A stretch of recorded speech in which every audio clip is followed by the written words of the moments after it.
Assalomu alaykum. Bugun siz bilan 2026 yilgi Dacia Sandman Torq Tamper Van modeli haqida gaplashamiz. Bu avtomobil oddiy mashina emas, balki sayohatni sevuvchilar uchun haqiqiy harakatdagi uy hisoblanadi. Dacia brendi ko'pchilikka arzon va ishonchli avtomobillari bilan tanish, ammo Sandman modeli bilan ular butunlay yangi yo'nalishga qadam qo'ydi. Ushbu model Torq tizimiga ega bo'lib, tog'li hududlar, qumli yo'llar va uzoq safarlar uchun mo'ljallangan. Dacia ilk bor bunday formatdagi Camp Van ustida ishlayotgani sababli avtomobil bozorida katta qiziqish uyg'otmoqda. Dacia brendi 1960 yillardan buyon mavjud bo'lib, har doim sodda va amaliy mashinalar ishlab chiqargan. Sandman esa shu falsafani saqlagan holda sayohat ruhini qo'shadi. Tashqi ko'rinishiga qaraydigan bo'lsak, avtomobil qo'pol va kuchli dizaynga ega, baland klerens, katta g'ildiraklar, himoyalangan bamperlar va tom qismida yuk yoki qo'shimcha anjomlar uchun joy mavjud. Old qismi zamonaviy LED chiroqlar bilan jihozlangan, yon tomondan esa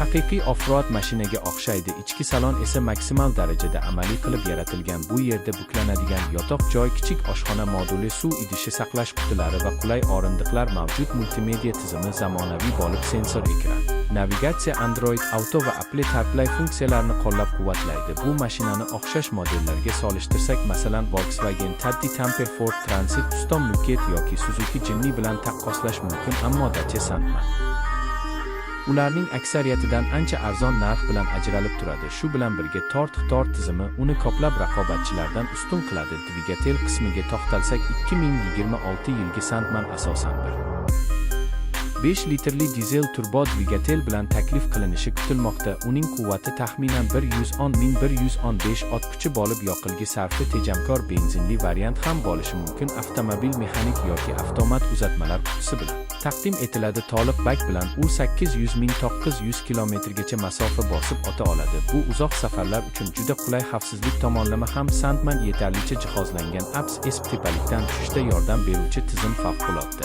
tormozlash va yo'nalishni ushlab turish funksiyalari mavjud. Narx masalasiga keladigan bo'lsak, Yevropa bozorida uning boshlang'ich narxi taxminan 2 yevro atrofida bo'lishi kutilmoqda. Bu esa Camp Van'lar orasida juda jozibali taklif hisoblanadi. Uning asosiy ustunligi arzon narx, Torq tizimi, sodda va ishonchli konstruksiya hamda sayohat uchun to'liq moslashtirilgan ichki makondir. Albatta, hashamatli materiallar yoki juda kuchli dvigatelni kutish shart emas, ammo bu mashina o'z vazifasini mukammal bajaradi. Xulosa qilib aytganda, 2026 yilgi Dacia Sandman Torq Tamper Van tabiatni sevuvchi, sarguzashtni yoqtiradigan va byudjetga mos, ammo ishonchli kamp mashina izlayotganlar uchun juda yaxshi tanlov bo'lishi mumkin.